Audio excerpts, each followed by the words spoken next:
everyone, I'm Sean Altamura from Naples, virtually speaking to you from Greg's garage. Greg has become a dear friend. He has graced us with thousands of videos, at least 3-4 videos every day, feeding on his incredible knowledge of the car world, of sports cars, especially English sports cars and Lotus, of which he is a great fan. He encouraged the community to produce some videos about cars, so this is what I'm gonna do in a minute.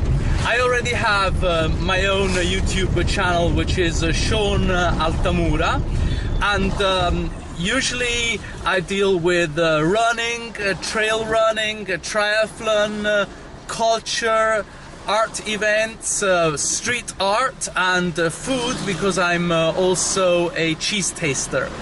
But anyway, I'm going to review my own car, and this review is going to be inspired to some of Greg's videos. Greg calls commonplace cars shitty cars, or the car fit to go down the drain. So this is what my car actually is, and needless to say, it's a Fiat. Some time ago, Greg made a video about 5 ways of buying a car that will make you look rich. And then he did a sequel, 5 ways of buying a car that will make you look poor. So this is the case with my car. My car is the car that is gonna make you look cheap and poor at all times. The history of my family is really rich in shitty cars, in cars for the sewers, cars for the drains. Name them, I've had them. So this is where my core competency to talk about these cars comes from. Now, I'm talking about none other than Fiat Punto. Fiat Punto is the legitimate heir to Fiat Uno. So after they did Fiat Uno first series, Fiat Uno second series, Giovanni Agnelli, who was at the time the CEO of Fiat Automobiles, came up with the idea of a car called Punto, which means straight to the point. However, this is not the first series of a Fiat Punto which I owned, not the second series of a Fiat Punto, which was kind of renovated and restyled, but series number 3, which is called Punto Classic. Punto Classic is basically a very cheap marketing operation. So Fiat had lots and lots of spare parts and pieces left over from Fiat Punto second series, and when they introduced Grande Punto, the series number 4, they decided to keep the second series in production and rename it Fiat Punto Classic.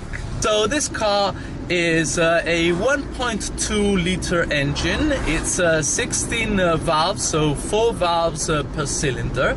And I have to say I'm very happy with the engine.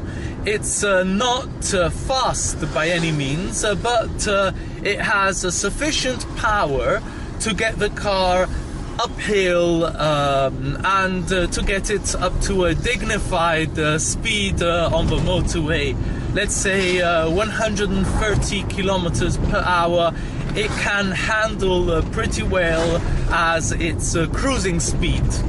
However, in the spirit of saving money, we have had an LPG system installed, which means that the car does not only run on petrol, it runs on liquid propane gas, which is something typically Italian, because there are lots and lots of taxes on petrol in Italy, so people need to save money on fuel consumption.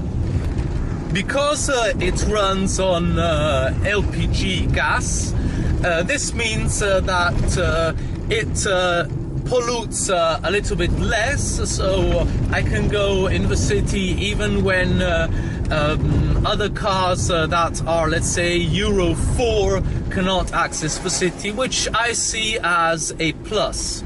But I have to tell you, I'm an English teacher, and I work downtown in the city center, where it is impossible to park your car anywhere, where there is heavy, slow traffic. So I don't use the car to go to work. I use my bicycle to go to work, which costs even less money. I use this car to go to sporting events all over the province of Naples, but literally all over Italy, because I'm saving money on fuel consumption. I have 2 bicycle racks on the top to go to triathlon races with my car, and I use my car in the evening to go out with friends, or whenever the distance is so great I can't go by bicycle, not even when I park my bike outside the tube station and I then use the tube. So the car is capable enough as a city car, and I have a manual transmission, but in the spirit of keeping things poor and real, this car was actually not born a manual. It used to be an automatic, so the first owner had it as an automatic. The second owner, who was a friend of mine, converted it to a stick shift, and every time I turn the car on, it says engine failure, because it's still thinking it's an automatic, and the computer of the car doesn't realize it's actually been turned into a stick, which is really funny to me. The car is quite old. It's from the year 2003, so it's now 16 years old. And the second owner, who was a friend of mine, a friend I used to play soccer with, sold it to me for 1,500 euros, which is double the money of what I paid for my previous car, an old Renault Clio, which I paid 700 euros for. So big improvement. And this is what the previous owner used to keep in the car. It's a notebook with all of the maintenance he did to the car. I have tried to continue in this tradition and keep my own notebook. So in July 2018, I had an MOT test. I changed the tires, I changed the front suspension, I changed the spark plugs and the oil, and this was the last maintenance I did to the car when it had done 100,000 miles. So now I'm going to show you the inside of the car. As you see, the plastic of the car has changed color a little bit, but I don't know if this is the sun or it's dirt. I'm not very particular about cleanliness of the car. This is the little display for the LPG system. This is the tachymeter, and we also have a rev counter. Both of them are analog.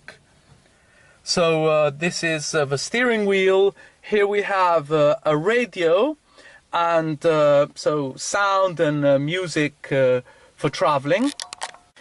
In the back I can easily accommodate 3 people, and then I have a generous boot to the car, and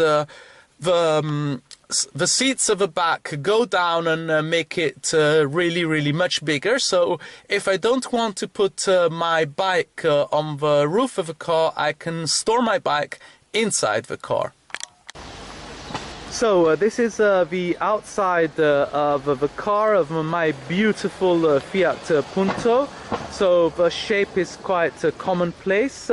It's not very long, so it's easy to park. And there is a series of scratches, marks on the car.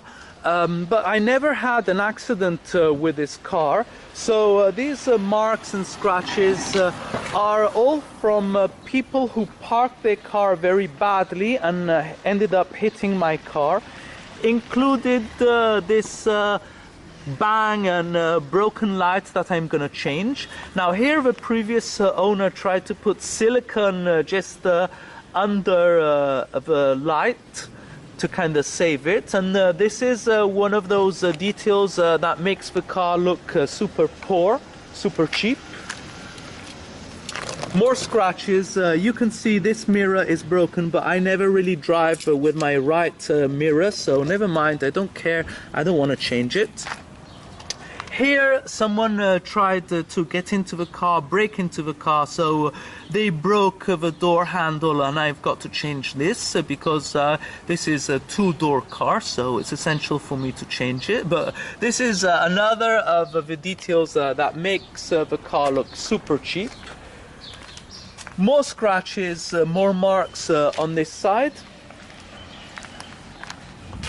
This is the back of a car. These are my bicycle racks that I only paid 15 euros for, second hand, so no thrills here, no expensive accessories. Everything is about functionality, and the car is a silver grey color.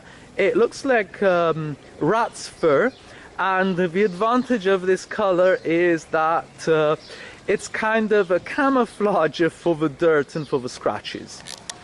So this is the end of the video. I'm leaving you for the moment. I'm gonna end my day, or rather I'm gonna start my day by going swimming. I drove from Rione Sanità, which is a difficult place in Naples, to another difficult place in Naples, Scampia, famous for negative fiction stuff like Gomorra. But actually I've come here swimming, so I'm gonna go to a pool called Piscina Galante, which I think is the best pool in Naples, with the cleanest water.